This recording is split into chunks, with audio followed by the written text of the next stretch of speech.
Hello दोस्तों, आपका स्वागत है हमारे YouTube चैनल में। हम बायोलॉजी पढ़ रहे थे और बायोलॉजी में हम लोगों ने दो चैप्टर पढ़ लिया है। एक पहला चैप्टर हम लोगों ने पढ़ा था सेल, और उसके बाद हम लोगों ने पढ़ा था टिश्यू। ठीक, हम लोग सेल और टिश्यू को बहुत अच्छा से समझे। आप लोग उससे क्वेश्चन बनाइएगा, आप लोग का क्वेश्चन बनेगा, एक भी क्वेश्चन आप लोगों से नहीं छूटेगा। ठीक, आइए अब हम लोग एक नया टॉपिक स्टार्ट करें जिसका नाम है माइक्रो ऑर्गेनिज्म। और माइक्रो ऑर्गेनिज्म को एकदम जीरो लेवल से हम लोग समझेंगे। जैसे सेल को पढ़े, ठीक, जैसे टिश्यू को पढ़े, वैसे ही हम लोग किसको पढ़ेंगे, माइक्रो ऑर्गेनिज्म को पढ़ेंगे। आप लोग किसी भी टॉपिक को जब वीडियो आप लोग देखिएगा तो पूरा फुल वॉच कीजिएगा ताकि आप लोग को अच्छा समझ में आएगा। ठीक, और खास करके लिए ये रेलवे है, रेलवे के जितने विद्यार्थी हैं वो खास करके पूरा वॉच करके देखेंगे। या किसी भी एग्जाम के लिए आप बीपीएससी का एग्जाम दीजिए या रेलवे का एग्जाम दीजिए या दरोगा, किसी भी एग्जाम के लिए अगर आप तैयारी कर रहे हैं तो इस वीडियो को क्या कीजिएगा, फुल वॉच कीजिएगा। ठीक, आइए अभी अब हम लोग समझते हैं माइक्रो ऑर्गेनिज्म को, यानी कि सूक्ष्म जीव को। माइक्रो ऑर्गेनिज्म,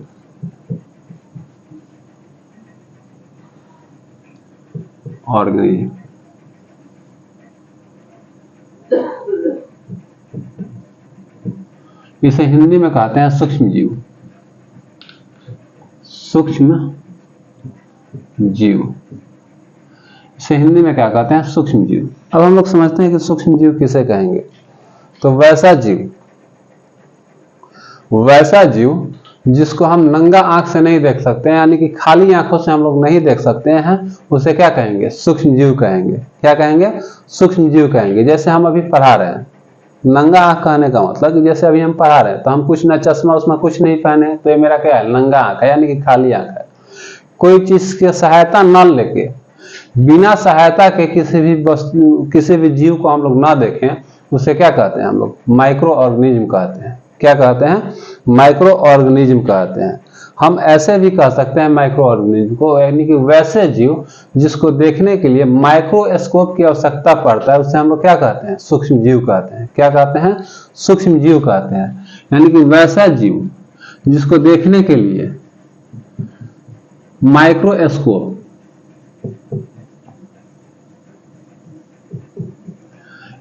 की आवश्यकता पड़ती है, उसे हम लोग क्या कहते हैं, सूक्ष्म जीव कहते हैं। यानी कि विदाउट माइक्रोस्कोप की सहायता से हम लोग नहीं देख सकते, यानी कि ऐसे नंगा आंख से देखने की कोशिश करें तो हम लोग उस जीव, जिस जीव को नहीं देख पाएंगे, उसी हम लोग क्या कहते हैं, सूक्ष्म जीव कहते हैं। क्या कहते हैं, सूक्ष्म जीव कहते हैं। जैसे वायरस, बैक्टीरिया, क्या हम लोग उसको देख पाते हैं, नहीं देख पाते हैं। तो ये क्या है, सूक्ष्म जीव है। क्या है, सूक्ष्म जीव है। आखिरकार ये जो हम बोल रहे हैं कि नंगा आंखों से हम लोग नहीं देख सकते हैं, उसे हम लोग क्या कहते हैं, सूक्ष्म जीव कहते हैं। यानी कि किसी भी जीव, वैसा जीव जिस जीव को हम लोग नंगा आंखों से नहीं देखते हैं, उसे क्या कहते हैं, सूक्ष्म जीव कहते हैं। तो आखिरकार हम नंगा आंख से कितना से बड़ा वस्तु को देख सकते हैं और कितना से छोटा वस्तु को नहीं देख सकते हैं। यानी कि एक बाउंड्री लाइन तो होगी जिससे हम लोग क्या करेंगे, उससे बड़ा को देखेंगे और उससे छोटा को क्या कर सकते हैं, नहीं देख सकते हैं। तो हमारे आंख की बाउंड्री लाइन है 0.1 मिलीमीटर, 0.1 मिलीमीटर या 100 mm से माइक्रोमीटर कहते हैं, या 100 mm या 100 माइक्रोमीटर। ये एक बाउंड्री लाइन है हमारे आंख का। इससे ऊपर के वस्तु को हम लोग नॉर्मल अपनी नंगी आंखों से क्या कर सकते हैं, देख सकते हैं। क्या कर सकते हैं, देख सकते हैं। लेकिन इससे छोटा को हम लोग क्या कर सकते हैं, नहीं देख सकते हैं। इससे बड़ा को देखेंगे और इससे छोटा को क्या कर सकते हैं, नहीं देख सकते हैं। इससे छोटा को देखने के लिए हमें क्या चीज की आवश्यकता पड़ती है, माइक्रोस्कोप की। माइक्रोस्कोप की आवश्यकता पड़ती है, उसे ही हम लोग क्या कहते हैं, सूक्ष्म जीव कहते हैं। क्या कहते हैं, सूक्ष्म जीव कहते हैं।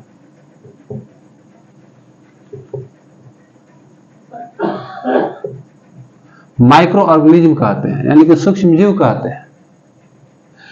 यानी कि हमारा आंख जो है ना 0.1 मिलीमीटर या 100 mm से ऊपर के वस्तु को देखता है और इससे नीचे के वस्तु को नहीं देख पाता है। इससे नीचे के वस्तु को देखने के लिए हमको क्या चीज की आवश्यकता है, माइक्रोस्कोप की आवश्यकता है, जिसे माइक्रोस्कोप की आवश्यकता है। तो इससे छोटा के जो जीव होता है उसको देखने के लिए माइक्रोस्कोप की आवश्यकता है, और जिस जीव को देखने के लिए माइक्रोस्कोप की आवश्यकता पड़ता है उसे हम लोग क्या कहते हैं, माइक्रो ऑर्गेनिज्म कहते हैं। तो अब बात आता है, क्या इसको हम लोग देख सकते हैं, तो इसको भी हम लोग नहीं देख सकते हैं। ये क्या है, एक बाउंड्री लाइन है, यानी कि इससे ऊपर के ही, यानी कि ये जो 100 है ना या 0.1 मिलीमीटर है ना, तो 0.1 मिलीमीटर से ऊपर के ही वस्तु को हम लोग या जीव को क्या कर सकते हैं, देख सकते हैं। इससे छोटा क्या करते हैं, जीव को हम लोग नहीं देख सकते या वस्तु को नहीं देख सकते। यहां तक कि इतना तक के बड़ा जीव को भी हम लोग क्या कर सकते हैं, नंगा आंखों से नहीं देख सकते हैं। तो जो नंगा आंखों से नहीं देख सकते हैं, जिसको देखने के लिए हमें माइक्रोस्कोप की आवश्यकता पड़ती है, उसे ही हम लोग क्या कहते हैं, सूक्ष्म जीव कहते हैं। क्या कहते हैं, सूक्ष्म जीव कहते हैं। जितने सूक्ष्म जीव होते हैं ना, यूनिसेलुलर होते हैं। क्या होते हैं, यूनिसेलुलर होते हैं। जितने सूक्ष्म जीव होते हैं, यानी कि जितने माइक्रो ऑर्गेनिज्म होते हैं, वो क्या होते हैं, यूनिसेलुलर होते हैं।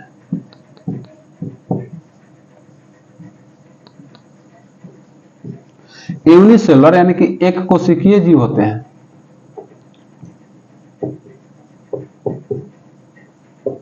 एक कोशिकीय जीव होते हैं।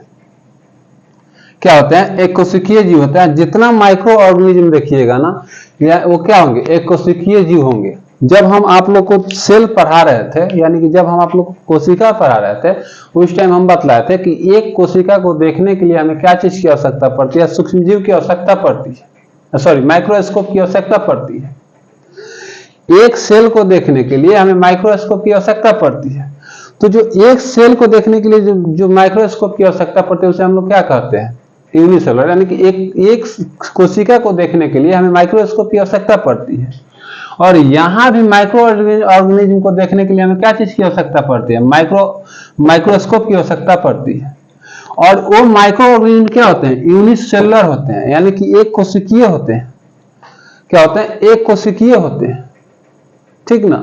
तो हम कहते हैं कि वैसे जीव जिसको देखने के लिए माइक्रोस्कोप की आवश्यकता होता है, उसे क्या कहते हैं, उसे क्या कहते हैं, माइक्रो ऑर्गेनिज्म कहते हैं। क्या कहते हैं, माइक्रो ऑर्गेनिज्म कहते हैं। और सभी माइक्रो ऑर्गेनिज्म क्या होते हैं, यूनिसेलुलर होते हैं, यानी कि एक कोशिकीय होते हैं। कुछ बहुकोशिकीय होते हैं, जिसे कुछ जीव बहुकोशिकीय होते हैं, जिसे माइक्रो ऑर्गेनिज्म कहते हैं, जैसे कवक और शैवाल, फंगी और एल्गी। फंगी और एल्गी यानी कि कवक और शैवाल, कवक और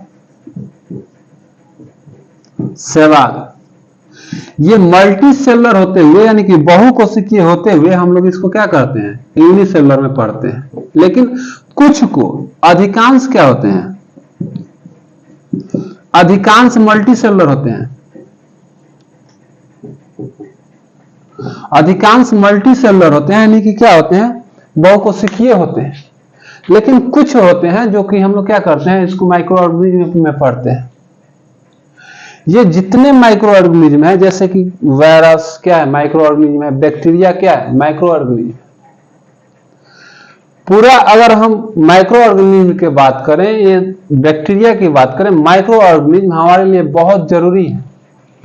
कुछ माइक्रो ऑर्गेनिज्म हमारे लिए बहुत जरूरी भी है, और कुछ माइक्रो ऑर्गेनिज्म हमारे लिए खतरा भी है। जैसे वायरस भी क्या है, एक माइक्रो ऑर्गेनिज्म है। वायरस क्या है, बहुत खतरनाक है हमारे लिए। एकदम से खतरनाक क्या है, वायरस है। क्योंकि वायरस का कोई परफेक्ट इलाज नहीं होता है, ठीक ना। वायरस को लक्षण देख के हम लोग क्या करते हैं, इलाज करते हैं। जैसे कोरोना में देखिएगा, बुखार था तो बुखार की दवा, खांसी था तो खांसी का दवा। तो जो वायरस होता है ना, ये हमारे लिए बहुत हानिकारक होते हैं। लेकिन वही एक बैक्टीरिया को देखिएगा ना, वो भी क्या है, माइक्रो ऑर्गेनिज्म है। बैक्टीरिया को देखिएगा तो वो भी क्या है, माइक्रो ऑर्गेनिज्म है। लेकिन बैक्टीरिया हमारे लिए फायदेमंद है। बैक्टीरिया हमारे लिए क्या है, फायदेमंद है। लेकिन कुछ बैक्टीरिया हमारे लिए हानिकारक भी है। कुछ बैक्टीरिया हमारे लिए फायदेमंद भी है, और कुछ बैक्टीरिया हमारे लिए हानिकारक भी है। यानी कि बैक्टीरिया के को हम बात करें, यानी कि माइक्रो ऑर्गेनिज्म की बात करें, बैक्टीरिया भी क्या है, एक माइक्रो ऑर्गेनिज्म है। क्योंकि उसे हम नंगा आंखों से नहीं देख सकते हैं। अगर बैक्टीरिया को देखना है तो हमें माइक्रोस्कोप की आवश्यकता पड़ेगी। विदाउट माइक्रोस्कोप हम बैक्टीरिया को नहीं देख सकते हैं। तो हम कह सकते हैं कि क्या है, मेरा बैक्टीरिया क्या है, माइक्रो ऑर्गेनिज्म है। और ये बैक्टीरिया हमारे लिए बहुत फायदेमंद है। बिना बैक्टीरिया का हम लोग पूरा मतलब कि पूरा पृथ्वी पे का हम लोग कल्पना, पूरा ब्रह्मांड का हम लोग कल्पना ही नहीं कर सकते हैं। अगर बैक्टीरिया को खत्म कर दिया जाए तो पूरा ब्रह्मांड ही खत्म हो जाएगा। क्या हो जाएगा, पूरा ब्रह्मांड ही खत्म हो जाएगा। अब कैसे आखिरकार ये बैक्टीरिया हमारे लिए घाटा भी पहुंचाता है और फायदा भी पहुंचाता है। कोई भी चीज आप देखिएगा तो 100% आपको फायदा नहीं पहुंचाएगा। जैसे मोबाइल बहुत लोग यूज करते हैं, कुछ अभी तो मोबाइल ऐसा हो गया कि एक स्टूडेंट भी यूज कर रहा है क्योंकि ऑनलाइन क्लास देख रहा है। तो जो पढ़ने वाले स्टूडेंट होंगे वो केवल क्लास ही देखते होंगे, एक्स्ट्रा चीज इससे नहीं देखते होंगे। लेकिन जो नहीं पढ़ने वाले हैं वो क्या करते होंगे, रील्स देखना स्टार्ट कर रहे हैं। क्या कर रहे हैं, रील्स देखना स्टार्ट कर रहे हैं। तो जो स्टूडेंट इसको अच्छा से यूज कर रहा है उसके लिए तो मोबाइल फायदेमंद है, लेकिन जो इसको अच्छा से यूज नहीं कर रहा है उसके लिए तो फायदेमंद नहीं है, खराब है। ठीक वैसे ही बैक्टीरिया है, तो हम लोग बैक्टीरिया को अपना से यूज नहीं कर सकते हैं। हमारे वायुमंडल में कुछ बैक्टीरिया ऐसे हैं जो हमको फायदा पहुंचाते हैं, और कुछ बैक्टीरिया ऐसे हैं जो क्या करते हैं कि हमें हानि पहुंचाते हैं। और बिना बैक्टीरिया का हम लोग किसी भी चीज का कल्पना ही नहीं कर सकते हैं। बिना बैक्टीरिया का हम लोग कल्पना ही नहीं कर सकते हैं। अगर बैक्टीरिया नहीं रहता तो डिकम्पोजर का काम नहीं होता। डिकम्पोजर यानी कि अपघटन का काम नहीं होता। यानी कि वायुमंडल में अपघटन का काम कौन करता है, बैक्टीरिया। यानी कि डिकम्पोजर का काम कौन करता है, बैक्टीरिया। डिकम्पोजर बोले तो आखिरकार डिकम्पोजर है क्या। तो आप लोग देखते हैं कि जैसे शादी ब्याह होता है ना, तो उस टाइम खाना बच जाता है तो लोग कहीं बिक देते हैं तो वो देखिएगा कुछ दिन के बाद महकने लगता है। महकते महकते वो 2-4-5 दिन के बाद क्या हो जाता है, खत्म हो जाता है। क्या हो जाता है, खत्म हो जाता है। क्यों खत्म हो जाता है, क्योंकि बैक्टीरिया वहां आता है और बैक्टीरिया उसको क्या कर देता है, डिकम्पोज कर देता है, यानी कि मिट्टी में मिला देता है। अगर बैक्टीरिया नहीं रहता तो वो मिट्टी में मिलता नहीं, तो तमाम शादियों में जितने खाना बिगा रहे हैं पूरा एक होता, फैल जाता, चलना मुश्किल हो जाता, रहना भी मुश्किल हो जाता। ये खाना को हटाइए ना, जितने लाश होते हैं ना, कहीं पक्षी मर गया, कहीं जानवर मर गया, कहीं जंगली जानवर मर गया, कहीं कुत्ता मर गया। आंधी तो है तो उसको ले जाके आंधी दाह संस्कार कर देता है, लेकिन जानवर को कौन करता है, जहां रहता है वहीं मर जाता है, वहीं आंधी छोड़ देता है।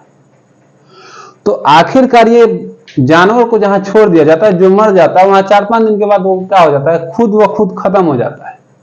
आप लोग रोड पे चलते हैं तो देखते हैं कोई कुत्ता को एक्सीडेंट हो गया, वो मर गया। आखिरकार वो कुत्ता 2-3 दिन 4 दिन के बाद खत्म हो जाता है। कैसे खत्म हो जाता है भाई, क्यों खत्म हो जाता है, तो बैक्टीरिया का देन है। बैक्टीरिया आके उसको क्या कर देता है, डिकम्पोज कर देता है, यानी कि उसको क्या कर देता है, मिट्टी में मिला देता है। अब आप कहिएगा कि उसको क्या डायरेक्ट मिट्टी में मिला देगा, नहीं। उस पे बैक्टीरिया के पास कुछ एंजाइम होते हैं जो उसको छीट के क्या कर देता है, उसके शरीर को लिक्विड फॉर्म में छोड़ कर देता है। लिक्विड फॉर्म में करके उसको क्या करता है कि उसको भूमि में मिला देता है, यानी कि मिट्टी में मिला देता है। कुछ बैक्टीरिया ऐसे होते हैं जो हमारे लिए बहुत फायदेमंद है। जैसे अभी ये बैक्टीरिया क्या करता है, डिकम्पोजर का काम किया, तो बैक्टीरिया हमारे लिए फायदेमंद होगा। जैसे देखिएगा हमारे पेड़ पौधा को क्या चाहिए, नाइट्रोजन को नाइट्रेट चाहिए। नाइट्रोजन नहीं चाहिए, पौधा को नाइट्रेट चाहिए। अगर उसको डायरेक्ट नाइट्रोजन अगर लेना होता तो वायुमंडल में बहुत प्रकार के नाइट्रोजन पाए जाते हैं। 78% नाइट्रोजन पाए जाते हैं हमारे वायुमंडल में, 78% नाइट्रोजन पाए जाते हैं।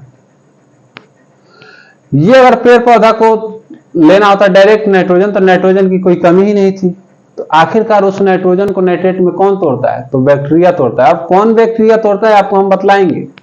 यहाँ ये टेंशन मत लीजिए करिए। जैसे दाल में के जड़ में क्या पाया जाता है, दलहन पौधा के जड़ में राइबोजियम क्या करता है, नाइट्रोजन के नाइट्रेट में तोड़ता है, यानी कि नाइट्रोजन फिक्सेशन का काम करता है। तो नाइट्रोजन को नाइट्रेट में तोड़ के देने का काम कौन करता है, बैक्टीरिया। अब हम लोग क्या करते हैं कि नॉर्मली छोटा खेती उती भी करते हैं तो उसमें यूरिया हम लोग छीट देते हैं, यानी कि नाइट्रोजन छीट देते हैं। आपके पास थोड़ा सा है तो नाइट्रोजन छीट दीजिएगा, चाहे मेरे पास थोड़ा सा खेत है तो हम नाइट्रोजन छीट देंगे। लेकिन सुंदरबन डेल्टा चले जाइए, यूरिया छीटिएगा नहीं छीट पाइएगा। जंगल में कौन जाता है यूरिया छीटने, तो उन लोगों को भी तो चाहिए नाइट्रेट। तो नाइट्रोजन को नाइट्रेट में तोड़ने का काम कौन करता है, बैक्टीरिया करता है। यहां तक कि देखिएगा जितने दूध उत्पादक है ना, जितने दही का बिजनेस चलता है ना, आज पूरे विश्व में दही का बिजनेस बहुत फैला हुआ है। जैसे सुधा बहुत फैला हुआ है, ये किस पे आश्रित है, बैक्टीरिया पे। क्योंकि दूध को दही में बदलता है कौन? Lactobacillus bacteria. दूध को दही में बदलने का काम कौन करता है? लैक्टोबैसिलस बैक्टीरिया क्या करता है? दूध को दही में बदलता है। और लैक्टोबैसिलस बैक्टीरिया हमारे लिए क्या है? फायदेमंद है।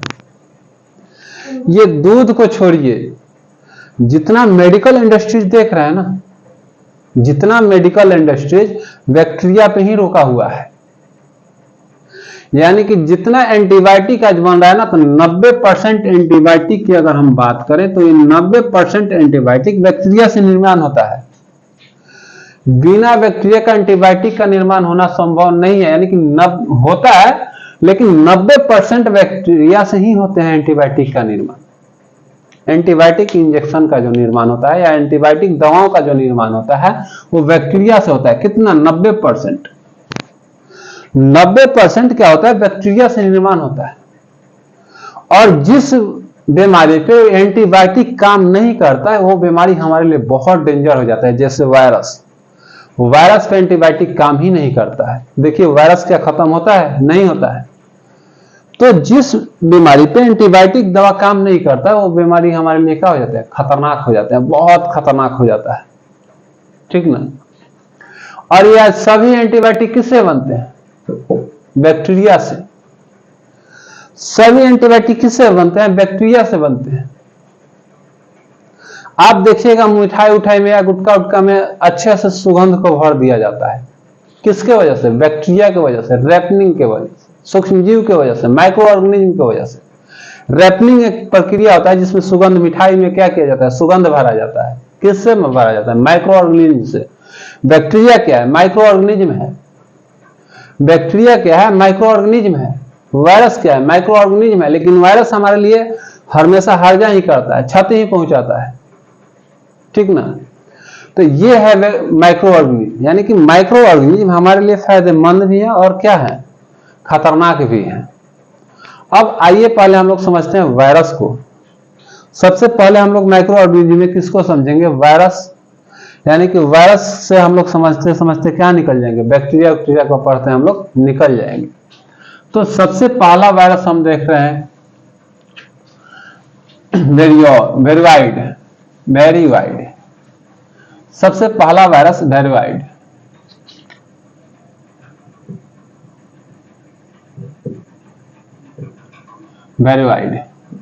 देखिए वेरीवाइड और वायरस भी बहुत सिमिलर है। आप लोग कंफ्यूजन मत कीजिएगा, वेरीवाइड और वायरस को अलग अलग पढ़िएगा। ये जो वेरीवाइड्स होता है ना, ये वायरस से 1000 गुना छोटा होता है और ये सबसे छोटा सूक्ष्म जीव है। 1000 गुना क्या होता है? वायरस से छोटा होता है। यानी कि वायरस से भी 1000 गुना छोटा होता है। वायरस को 1000 भाग कीजिएगा तो उसका एक भाग कौन होगा? वेरीवाइड होगा। यानी कि सबसे छोटा माइक्रो ऑर्गेनिज्म कौन है? वेरीवाइड। कौन है? वेरीवाइड। सबसे छोटा माइक्रो ऑर्गेनिज्म कौन है? वेरीवाइड। वेरीवाइड क्या होता है? वायरस से 1000 गुना क्या है? छोटा है। ये जो वेरीवाइड्स है ना, जो वेरीवाइड्स है इसका खोज थियोडोर डायनर ने किया था। थियोडोर डायनर ने किया था। वेरीवाइड का खोज थियोडोर डायनर ने किया था। जो वेरीवाइड है ये इसका खोज थियोडोर डायनर ने किया था। याद रखिएगा, ये पूछता है एग्जाम में, ये इंपॉर्टेंट है। क्वेश्चन डायरेक्ट पूछेगा कि वेरीवाइड का खोज किसने किया था? तो थियोडोर डायनर ने किया था। सबसे छोटा सूक्ष्मजीव कौन है? तो वेरीवाइड्स है। वायरस से भी 1000 गुना है छोटा। पहले माना जाता था कि सबसे छोटा माइक्रो ऑर्गेनिज्म कौन है? वायरस है, लेकिन बाद में अभी हाल फिलहाल में खोज हुआ है किसका? वेरीवाइड्स का। तो ये वेरीवाइड्स क्या है? वायरस से 1000 गुना क्या है? छोटा है। इसका खोज थियोडोर डायनर ने किया था। किसने किया था? थियोडोर डायनर ने किया था। ये जो वेरीवाइड्स होता है ना, इसमें सेल नहीं पाया जाता है। सेल नहीं पाया जाता है। अब आपके दिमाग में आया होगा कि अरे सर आप एक बार बोल रहे हैं कि इसमें सेल नहीं पाया जाता है और इसको जीव कहते हैं, और एक बार बताएं फर्स्ट चैप्टर में आप बतलाएं। आखिर सेल का निर्माण ही होता है जीव का निर्माण ही होता है सेल से। ये क्या पढ़ा हमको समझ में नहीं आ रहा। ऐसा कुछ नहीं है। ये जो वेरोवाइट्स है ना, इसमें सेल नहीं पाया जाता है, लेकिन हम लोग इसे सूक्ष्म जीव कहते हैं। इसे जीव क्यों कहते हैं? क्योंकि जीव की तरह व्यवहार करता है। सेल ना रहते हुए भी ये क्या करता है? जीव की तरह व्यवहार करता है। एक जीव का परिभाषा क्या है कि वो क्या करे? जनन करे और अपने संख्या को क्या करे? वृद्धि करे। उसे क्या कहते हैं? हम लोग जीव कहते हैं। या सांस ले भी उसे क्या कहते हैं? जीव कहते हैं। तो ये माइक्रो ऑर्गेनिज्म जो है ना, ये वेरोवाइट्स है ना, ये अपना जनसंख्या को बढ़ाता है, यानी कि एक जीव के समान व्यवहार करता है। क्या करता है? ये सांस भी लेता है, अपना संख्या को बढ़ाता भी है और न्यूट्रिशन भी करता है, पोषण भी करता है। तो इसमें सेल ना होते हुए भी ये जीव के समान क्या करता है? व्यवहार करता है। इसीलिए हम लोग क्या कहते हैं? इसे जीव कहते हैं। इसे क्या कहते हैं? जीव कहते हैं। अब बात आता है कि ये आखिरकार इसमें सेल पाया नहीं जाता है, तो ये क्या चीज का बना होता है? तो आरएनए का बना होता है। यह क्या चीज का बना होता है? आरएनए का बना होता है। अभी आप लोग आरएनए पर मत जाइएगा कि आरएनए है कि आरएनए का फुल फॉर्म क्या है, इस सब पे आप मत जाइएगा, केवल अभी समझने पे फोकस कीजिए, क्योंकि आपको एक आरएनए पढ़ा के ही आए हैं, ठीक ना। तो ये आरएनए का बना होता है। इसे मॉलिक्यूल्स कह सकते हैं, क्योंकि सेल का बना ही नहीं है, तो इसे हम लोग मॉलिक्यूल्स कह सकते हैं। क्या कह सकते हैं? मॉलिक्यूल्स कह सकते हैं। ये जो वेरोवाइट्स है ना, वेरोवाइट्स में उतना पावर ही नहीं है कि एनिमल सेल में प्रवेश कर सके। जो वेरोवाइट्स है, वेरोवाइट्स जो है ना, ये इसका इतना क्षमता नहीं है कि एनिमल सेल में प्रवेश करे। एनिमल सेल में यानी कि जंतु कोशिका में क्या करे? प्रवेश करे। यानी कि वेरोवाइट जंतु में नहीं पाया जाता है, एनिमल्स में नहीं पाया जाते, एनिमल्स में नहीं पाया जाता है। तो ये आखिरकार पाया कहां जाता है? तो प्लांट में पाया जाता है, यानी कि पेड़ पौधा में पाया जाता है। पेड़ पौधा के सेल में कौन पाया जाता है? वेरोवाइट्स पाया जाता है। पेड़ पौधा के सेल में कौन पाया जाता है? वेरोवाइट्स पाया जाता है। एनिमल सेल में पाया ही नहीं जाता। इसके पास उतना क्षमता ही नहीं है वेरोवाइट्स के पास कि एनिमल सेल में पहुंच जाए। उसका इतना हिम्मत ही नहीं है कि एनिमल सेल में पहुंच जाए। केवल कहां रहेगा? प्लांट सेल में रहेगा। और आप एक बात याद रखिएगा, जितना वायरस से होने वाला बीमारी है ना, ये सभी बीमारी क्या है? संक्रमक है। सभी बीमारी क्या है? संक्रमक है। यानी कि संक्रमक मतलब समझ रहे हैं कि एक व्यक्ति को हुआ तो दूसरा व्यक्ति इसके संपर्क में आएगा तो उसे भी हो जाएगा। यानी कि वायरल है। जैसे कोरोना आप देखिए कि कोरोना क्या था? वायरल था। तो ये जो वेरोवाइट्स होता है ना, ये एनिमल में नहीं पाया जाता है, प्लांट में पाया जाता है। और प्लांट में ही क्या करता है? बीमारी को फैलाता है। क्या करता है? प्लांट में ही बीमारी को फैलाता है। और इसके द्वारा फैलाया गया बीमारी क्या होता है? वायरल होता है। क्या होता है? संक्रमक होता है, वायरल होता है। इसके द्वारा फैलाया गया बीमारी कौन सा बीमारी होता है? वायरल होता है, ठीक ना। कौन सा बीमारी होगा? वायरल होगा, यानी कि संक्रमक होगा, ठीक। वेरोवाइट्स के बारे में इतना ही आपको याद रखना है, ठीक। अब चलते हैं आगे, दूसरा माइक्रो ऑर्गेनिज्म की तरफ चलते हैं। तो दूसरा माइक्रो ऑर्गेनिज्म क्या है? तो प्रियॉन। दूसरा माइक्रो ऑर्गेनिज्म क्या है? प्रियॉन। प्रियॉन, ये प्रियॉन शॉर्ट नाम है। प्रियॉन का फुल फॉर्म होता है प्रोटेनियस, प्रोटेनियस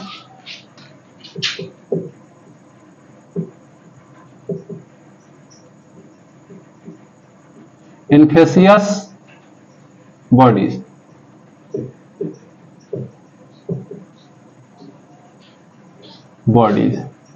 प्रोटेनियस इन्फेसियस बॉडीज, इसका नाम क्या है? प्रोटेनियस इन्फेसियस बॉडीज। ऐसे याद रखिएगा, हम बोल रहे हैं इसका फुल फॉर्म क्या है? प्रोटेनियस इन्फेसियस बॉडी, ठीक ना।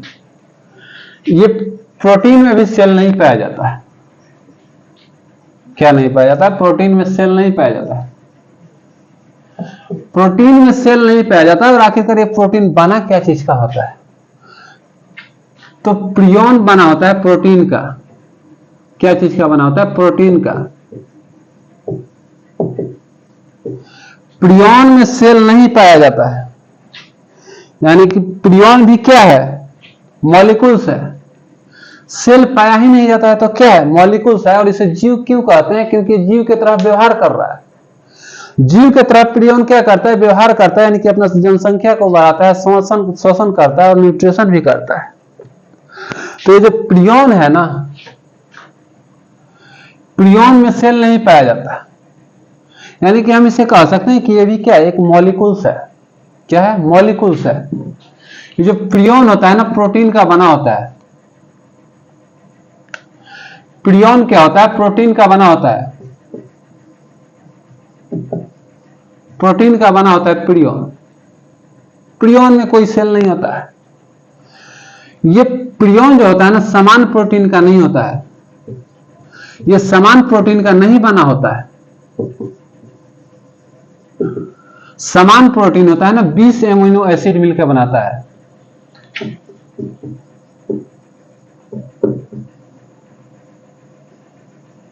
बीस एमिनो एसिड मिलता है तो प्रोटीन का निर्माण होता है।